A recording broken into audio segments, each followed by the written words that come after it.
Good morning. आप लोगों का शुक्रिया। अभी टाइम चूँकि लिमिटेड है, हम चूँकि कोटरी के लिए निकल रहे हैं। मेरे साथ हमारे भाई finance minister England revenue Wajid Khan साहब भी मौजूद हैं, और यहाँ पे अभी आपके सामने चेयरमैन अख्तियार राजा अमजद परवेज साहब हैं। हम चूँकि पिछले एक अरसे से आपके साथ जो चीज़ शेयर कर रहे हैं, कुछ दिनों से कि आज़ाद कश्मीर में टैक्स फाइलर्स की तादाद न होने की, पिछले 75 सालों में सिर्फ 7,000 तक या 7,000 से कुछ लेस थी।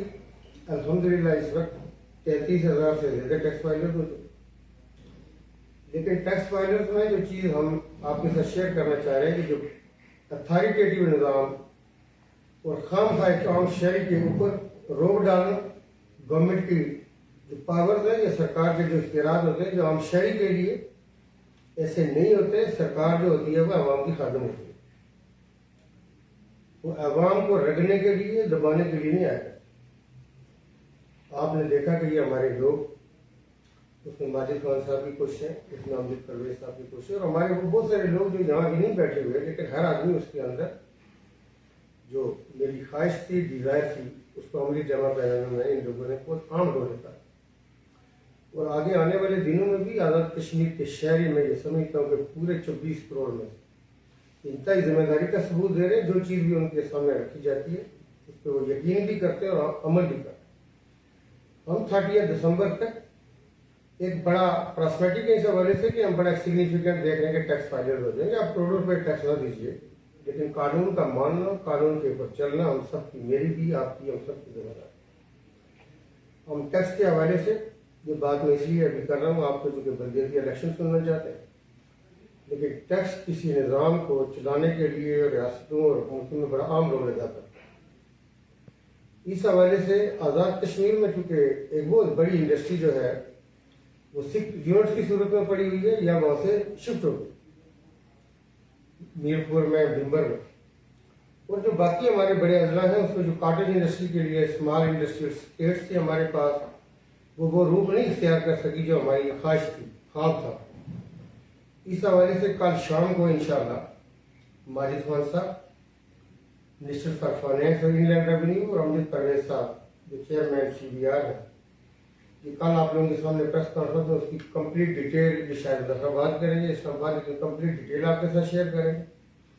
हम इनकम टैक्स के अंदर एक बड़ा डिस्काउंट और छूट देने जा रहे हैं, जो बड़ी सी बड़ी इंडस्ट्री के लिए भी 25% से ज़्यादा नहीं होगा इनकम टैक्स की सूरत। सेल टैक्स में अगरचा आज़ाद कश्मीर में ऑलरेडी एक अच्छा डिस्काउंट मौजूद है, लेकिन उसको हम फर्दर नीचे लाए, और विद होल्डिंग टैक्स की स्लैब जो पूरे मुल्क में 6% की सूरत में, किसी न किसी सूरत में, ये बेसिकली कहते हैं थर्ड पार्टी टैक्स होता है, लेकिन किसी की पसली को हिट हो रहा है।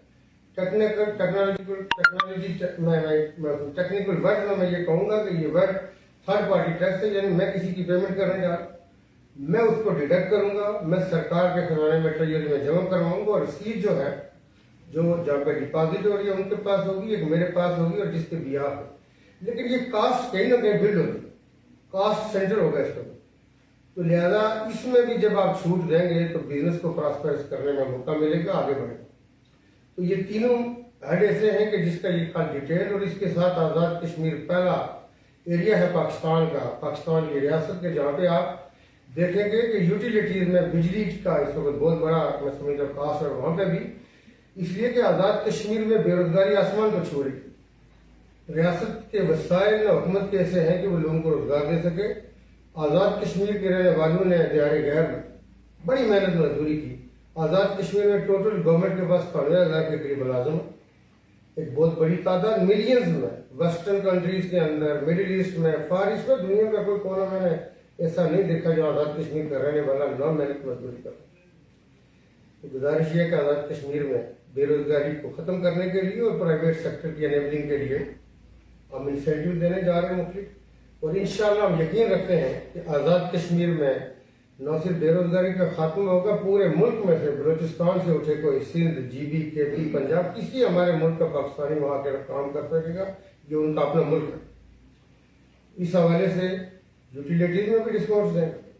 कुछ एरियाज ऐसे कि जिनको हम बिल्कुल नीचे लेके जा रहे हैं, टैक्स कोई नहीं है, वो IT सेक्टर, IT पार्स है, ہم جگہ بھی فری میں دیں گے, ان کی جگہ رینٹ بھی دیں گے, لیکن ہمیں 2 سال کے ٹارگیٹ کے اوپر ایکسپورٹ میں ایک سگنیفیکنٹ 15% گروتھ ہر سال سبمٹ کرنی ہوگی, لیکن اس میں ہم کوئی ٹیکس نہیں چارج کریں گے. آزاد کشمیر میں پولٹری انڈسٹری کو ہم کمپلیٹ ایگزم کرنے جا رہے ہیں, لائف اسٹاک اور ڈیری کو کمپلیٹ ایگزم کرنے جا رہے ہیں, اس میں کوئی ٹیکس نہیں ہوگا, لیکن یہ ساری پروڈکشن آزاد کشمیر کے اندر ہوگی طے. باہر سے جو چیزیں آئیں گی اس کو 2 سال میں کچھ ریلیکسیشن رکھیں گے, کچھ آئٹمز میں ہم ہیوی ٹیکسیشن بھی کریں تاکہ لوکلی اپارچونیٹیز اور پروڈیوس کو انکریج کیا جا سکے. اس کے ساتھ جو منی چینجز اور ایسے لوگ جو فارن کرنسی میں اچھا رول ادا کر سکتے ہیں, اس کے لیے بھی میں سمجھتا ہوں کہ جو لوگ امیڈیٹ جائیں گے. اور کچھ جو وفاقی پالیسیاں تھیں نئے بزنسز کے حوالے سے, کچھ پرانی پالیسیز کو بھی اڈاپٹ کیا جائے گا, اور کچھ جو ہم سمجھتے ہیں کہ ہمارے ملک کے قوانین کے اندر رہتے ہوئے اس میں بھی لوگوں کو اٹریکشن دی جائے گی. لیکن میں یہ سمجھتا ہوں کہ سائبر, منی لانڈرنگ اور انلیگل ٹرانزیکشن کو کمپلیٹ ڈسکریج کیا جائے. کوئی آدمی اگر اس حوالے سے ہمارے ملک کی قوانین کو چیلنج کرے گا یا ریاست کے ریٹ کو یا ریاست کی حکومت کو, اس کو بالکل اسپیئر نہیں کیا جائے گا. مکمل ہم اس کے اوپر ہم نبردازمہ ہونے کے لیے تیار ہیں. آزاد کشمیر میں سائبر اور ان چیزوں کے اوپر بہت جلدی سے کام ہو رہا ہے, اور ہمارے پاس ڈیٹا بھی ہے. ایسا نہ کوئی سمجھے ایسا کام کرنے والا کہ وہ ہمارے ہاتھوں سے دور ہے, لیکن اگر ہم اس کو مانیٹر کر رہے ہیں تو وہ خود ہی سمجھے کہ اس نے کس طرح پلٹنا ہے. اگر نہیں پلٹے گا تو پھر جب پلٹے گا دنیا اس کو دیکھے گی. بلدیاتی الیکشن کے حوالے سے بات چونکہ آپ سننا چاہتے ہیں, اگر آپ لوگوں کا کوئی سوال ہے تو آپ پہلے سوال کر لیں, پھر میں بات کرتا ہوں.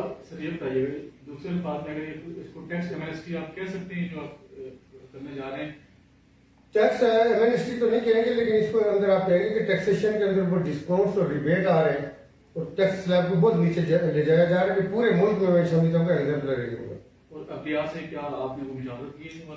آزاد کشمیر کے اندر سی بی آر اپنی ہے, ایف بی آر کے چیئرمین سی بی آر کے آپ میرے ساتھ بیٹھے ہیں امجد پرویز صاحب. اس میں جو آزاد کشمیر کی ایف بی آر ہے اس کا آزاد کشمیر کے ٹیکسیشن سے کوئی لینا دینا نہیں ہے. اس لیے ہم 7,000 سے 33,000 پہ آگے ہماری گورنمنٹ آئی. یہ لوکل آزاد کشمیر کا محکمہ ہوتا ہے. بلدیاتی الیکشن کے حوالے سے بتا دیں کیا وجہ آزاد کشمیر کا وزیر اعظم حکومت پاکستان سے سیکیورٹی لینے میں ناکام رہا؟ پھر آپ کیونکہ لائن آف کنٹرول پر جا رہے ہیں, سب کوٹلی کا دورہ کرنے جا رہے ہیں, پھر ٹکٹوں کی غیر منصفانہ تقسیم کا معاملہ بھی آپ کے اپنے حلقے سے, اس پر بھی کافی زیادہ جو نظریاتی کارکنان ہیں ان کی ناراضگیاں ہیں, کیا اس حوالے سے؟ دیکھیے آزاد کشمیر میں چونکہ 91 کے بعد یہ الیکشن ہونے جا رہا ہے, 91 کا الیکشن غیر پارٹی بیس الیکشن تھا. بنیادی طور پر میں یہ سمجھتا ہوں کہ آزاد کشمیر میں 91 کے بعد اب تک لوگوں کو ان کی اس بنیادی حق سے محروم رکھنا بڑی زیادہ ہے. ہم پہلے دن سے اس بات پہ کمیٹڈ ہیں, اپنی الیکشن کمپین میں دوسری پارٹیوں نے بھی بات کی ہوگی کہ ہم آزاد کشمیر میں الیکشن کرا کے رہے ہیں. بالکل ہم ابھی کوٹلی کے لیے نکل رہے ہیں. کوٹلی آزاد کشمیر کا سب سے بڑا ضلع ہے, ہمارے لیے قابل فخر ہے. یعنی کوٹلی ہندوستان کی بربریت کو ہمیشہ سامنے سے فیس کرتے ہیں, پورا کا پورا ضلع اس ننگی بربریت کو فیس کرتے ہیں. آپ نیچے کی طرف آئیے, سرائے منڈالہ جہاں پہ ایک شادی کے فنکشن میں ایڈیم درندگی نے 24 لوگوں کی گردنیں کاٹی تھی. یہ لوگ آج بھی اپنے ملک کی فرنٹ لائن اور دفاعی فصیل. میں یہ سمجھتا ہوں کہ الیکشن ان لوگوں کا حق تھا اور ہم نے کرانے کا بیڑا اٹھایا تھا, اور ہم اپنی بات کے اوپر کمیٹڈ ہیں. جہاں تک حکومت پاکستان کا تعلق ہے, ہم ناکام نہیں ہیں, کوئی اور ناکام ہوگا. ہم اپنی جگہ پہ کل بھی کامیاب تھے, آج بھی کامیاب ہیں. کس کی کیا ذمہ داری ہے اس کو اپنی ذمہ داریاں ادا کریں گے. ہم پاکستان کے کمزور کرنے یا کرانے کی کسی کوشش کرنا تو حصہ بنیں گے, نہ کسی کو اجازت دیں گے. جو ہماری بساط ہوگی اس کو روکنے کی کوشش کریں گے. نہیں روک رہا کہ پاکستان کے لوگوں اور آزاد کشمیر کے رہنے والے جو پاکستان کے فرنٹ لائن سپاہی, انہوں نے دیکھنا ہے کون ان لوگوں کے غیر و غضب کو فیس کرنے کو تیار ہے, وہ خود فیصلہ کرے. میں پاکستانیت کی بات کرتا ہوں, پاکستانیت کا ایمان رکھتا ہوں. پاکستان میرا ایمان ہے, میرے ایمان کا حصہ ہے. میں پاکستان کو مشرق الہی سمجھتا ہوں, لیکن چند افراد اپنے انٹرسٹ کی خاطر ملک کو نقصان پہنچاتے ہیں. اور شاید اب شعور کا تقاضا ہے کہ لوگ ایسے لوگوں کو پہچانے, ان کے نزدیک گرفت بھی کریں. ٹکٹوں کی جہاں تک آپ بات کر رہے ہیں, پاکستان تحریک انصاف میں شاید آپ تک انفارمیشن کہیں سے نہ پہنچی ہو. آزاد کشمیر کی تاریخ کا پہلا ایسا بڑا پارلیمانی بورڈ تھا جس میں یوتھ بھی شامل تھا, یہ سب بھی شامل تھے. میرے حلقے میں میجارٹی سیٹیں ہم اپوز جیت چکے ہیں. میرے دونوں کانسٹیچوئنسی, جہاں سے میری چاچی جیتی ہوئی ہے اور جہاں سے میں لگتا ہوں. میرے اضلاع میں آپ لینڈ سلائڈ وکٹری دیکھیں گے پاکستان تحریک انصاف کی نظریاتی اور غیر نظریاتی کی. کسی ناعقل آدمی نے ناخود اندیش نے یہ بات نہیں بات بھلائی ہے نظریہ. ہم کیا غیر نظریاتی؟ عمران خان غیر نظریاتی، اسد عمر غیر نظریاتی. وہ کوئی چلنے سے جو لوگ پاکستان تحریک انصاف میں تبرے کرتے ہیں. پاکستان تحریک انصاف نام ہے پاکستانیت کا، پاکستان تحریک انصاف نام ہے جمہوریت توڑنے کا، پاکستان تحریک انصاف ہے بابا کام کے اصولوں پہ چلنے کا. ایسا نظریاتی جو پاگل اور دیوانہ اس کو نظریاتی کہتے ہیں. کون نظریاتی؟ میرے حلقے میں تو کوئی سنگل کمپلین نہیں وصول ہوئی، لیکن جو لوگ عمران خان کو کمزور کرنا چاہتے ہیں میں ایسے کسی سسٹم کا حصہ نہیں. عمران خان پاکستانی چاہتا ہے اور پاکستان کو دنیا میں باوقار دیکھنا چاہتا ہے. ہم اس راہ کے اوپر چلنا چاہتے ہیں. ان لوگوں کا کہنا ہے کہ عام انتخابات میں انہوں نے آپ کے لیے کیمپین کی، وہ یہ ڈیمانڈ کر رہے ہیں کہ ہمارے ساتھ انصاف نہیں ہوا.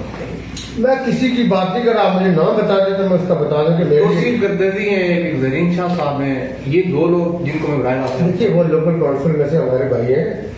اس میں وارڈ کی بات کر رہے ہیں آپ. یہ ایک وارڈ ہے بستی کی اور ایک دوسری بھی وارڈ بستی کی ہے کہ ہماری نڈیولہ میں فال کرتی ہے، دوسری راولی اسی کے اندر ہوتی ہے. دیکھیں وارڈ لیول پہ ہے. زرین صاحب ابھی ریٹائر ہو گیا ہے تو گورنمنٹ جاب کر رہے تھے ہمارے بھائی. آپ دیکھیں کہ الیکشن سے پہلے وہ فیصلہ کر چکے ہوں گے. توصیف صاحب کے حلقے میں ایسی کوئی بات نہیں ہے کہ آپ کو جو سوال کر رہے توصیف صاحب ہمارے بھائی. ان کا بالکل جو پولنگ اسٹیشن تھا اس میں ہمارے پہلا ان کا سب سے پہلا رزلٹ ان کا اناؤنس ہوا. لیکن ان کے ایریے کے اندر بڑے بڑے لوگ ہیں. انہوں نے جو فیصلہ کیا میں نے وہاں چھوڑا تھا. آفتاب شاہ صاحب ہوتے جو ہمارے وارڈ کے چیئرمین. آپ یہ دیکھیں گے جو لوگ کہتے تھے کہ سردار تنویر کو آزاد کشمیر نہیں پتا. ابھی آپ نے نام لیا تو میں نے آپ کو وارڈ کے ایریے ترقی بتا دی. میں سسٹم کو سمجھتا ہوں. ایسی کوئی بات نہیں. ہمارے بھائی آپ کو شاید انفارمیشن صحیح نہیں، وہ خود فیصلہ کریں گے 27 تک وہ کیا ہو.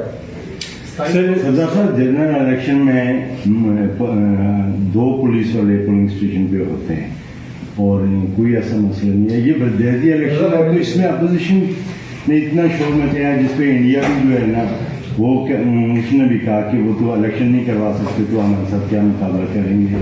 جبکہ نون لیگ کی یہاں پہ حکومت ہے یا پیپلز پارٹی، تو کیا یہ لوگ اگر چاہتے پیپلز پارٹی والے یا نون لیگ والے چاہتے تو یہاں سے وہ سکورٹی وہ بھی تو کچھ وہ کر سکتے تھے. میں یہ سمجھتا ہوں شاہ جی آپ کا سوال بڑا ویلڈ ہے. بات یہ ہے کہ پیپلز پارٹی اور نون تو الیکشن نہ کروانے میں ہاتھ ان کے میں سمجھتا ہوں کہ ہاتھ ہیں اور وہ اس وقت کوشش یہ کر رہے ہیں کہ الیکشن نہ ہو. گزارش یہ ہے کہ ان کو چاہیے تھا کہ وہ یہاں کے رول ادا کرتے لیکن انہوں نے نیگیٹو رول ادا کیا اور آج دونوں لکھ کے دے چکے کہ جی ہمیں مرانہ وار انتخاب قبول نہیں ہے.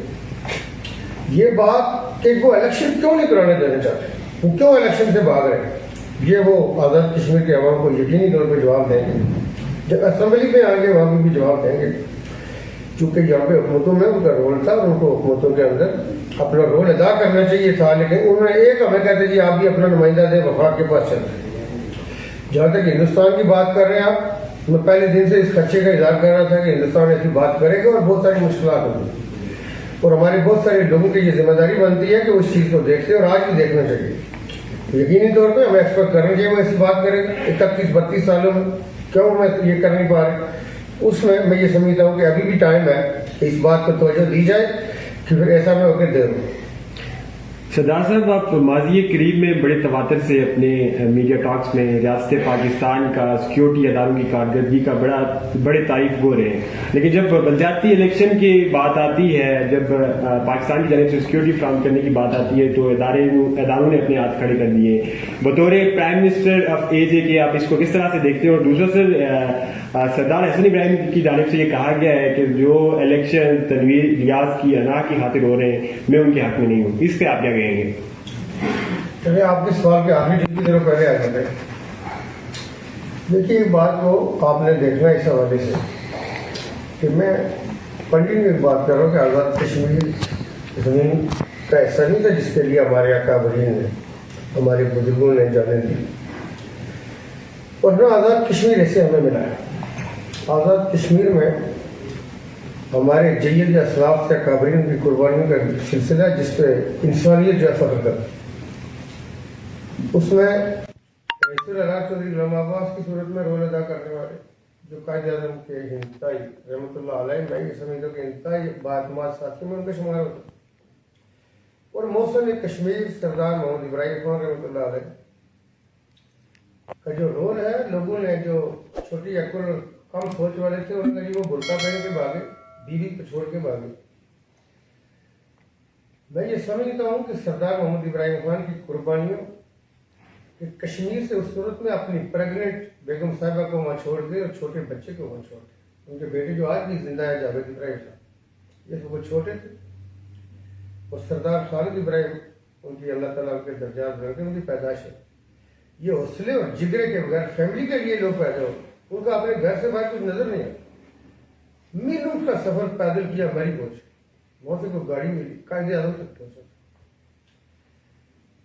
उनकी जदोजहद जिनके नतीजे में हम आज़ादी में और आज अपने आप को लोग समझते हैं, वहां पे मैं ये समझता हूँ कि उनकी रियासत की जो अंदर जो सियासत थी या कश्मीरियों के हवाले से, वो पूरी की पूरी कश्मीर के लिए जदोजहद करते थे। उस हवाले से गाजी मिल्लत की लेगेसी हर कश्मीरी की लेगेसी, हर पुंछी की है, हर आज़ाद कश्मीर एलओसी के उस पार की है। मैं अगर कोई आदमी सियासत को नहीं समझता या उसको सियासत नहीं आती, मांगे तांगे की सीट, मिन्नत तरले की कोई एक सीट की कोई बात कर रहा, मैं उसकी क्या बात का जवाब दूंगा कि ये मेरी अला के इलेक्शन है, 30 लाख मेरी अला के इलेक्शन में हिस्सा लेना चाह रहे हैं। ये लोग उनको फेस करें, उनको जवाब दें, ऐसी बात। जहाँ तक आप बात कर रहे हैं कि इदारों का, मैं ये समझता हूँ कि देखें इदारों को भी ये चीज़ बाकी मामला की दुनिया में अपने चलते हैं, लेकिन उनको भी जिस तरह तवज्जो करनी चाहिए। मैंने पिछले 10 दिन में अफवाज पाकिस्तान के हवाले से बाबाओं के दो एक बात कही कि ये अपने मुल्क की सलामती के ज़ामन भी हैं, चौकन्ने भी हैं और अपनी जिम्मेदारियों से आगे इलेक्शन कमीशन करवाने जा रहे हैं। इन्होंने तो सिक्योरिटी की ड्यूटी करनी है। पहले कहा कि लेटर नहीं पहुंचा, ये नहीं पहुंचा। अब देखें हम अगले 30-40 घंटों में देखेंगे क्या सूरत होती है। हमें जहाँ पे जिसको बात करनी है कि मुल्क की, मैं समझता हूँ कि वकार, मुल्क की सलामती अवलीन, उसमें बाकी चीज़ें सेकेंडरी हैं। हर आदमी को रोल अदा करना होगा। अदरवाइज मैं ये समझता हूँ कि जो मुल्क को ऐसा नाकाबिल तलाफी नुकसान हो सकता है, उसके जिम्मेदारों का तयन अवाम करेंगे कि ये नुकसान का जिम्मेदार कौन है, क्यों है। कोई किसी का मजारा नहीं है, कोई किसी का मजारा नहीं है, न किसी की आज़ादी किसी की वजह से उसको मिली है। बिल्कुल क्लियर है हमें कि हमारी आज़ादी किसकी वजह से, हमें अपनी जदोजहद की वजह से हमें आज़ादी दी है। हमारे बुजुर्गों की कुर्बानियों का एक लामुतमई सिलसिला है। कश्मीरी आज तक वो कुर्बानी दे रहे हैं जो किसी ने नहीं दी। उसके ऊपर किसी का जाती इंटरेस्ट अपनी जगह पे होगा। मुल्क का, हमें पाकिस्तान का नुकसान नहीं होने दे सकता।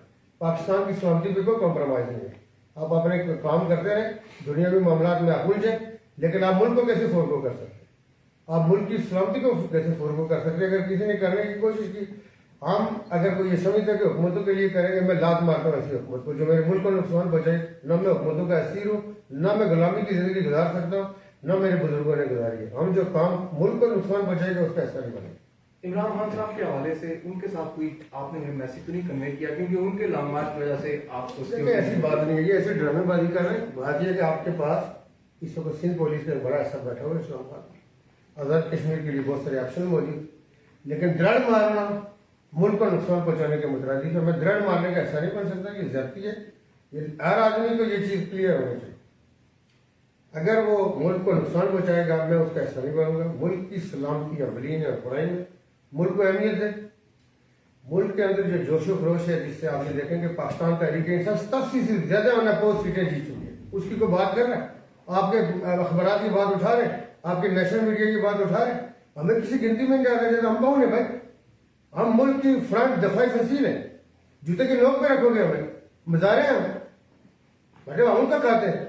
मैं क्यों मुल्क को नुकसान पहुंचा? इसलिए इसके ऊपर कोई कॉम्प्रोमाइज नहीं है। इससे पहले कि मैं ये समझता हूँ कि मुल्क को और नुकसान हो, लोगों को अपनी जिम्मेदारी अदा करें। 26 तारीख को सर, 26 तारीख को खान साहब आ रहे हैं, रावलपिंडी में ऐलान किया है और मुजफ्फराबाद में इलेक्शन हो रहे हैं, तो किस हवाले से हुकूमत आज़ाद कश्मीर कंट्रीब्यूट करेगी या लोगों को? लेकिन भाई बात यह है कि जो आज़ाद कश्मीर में इलेक्शन हो रहे हैं वो 32 साल बाद हो रहे हैं।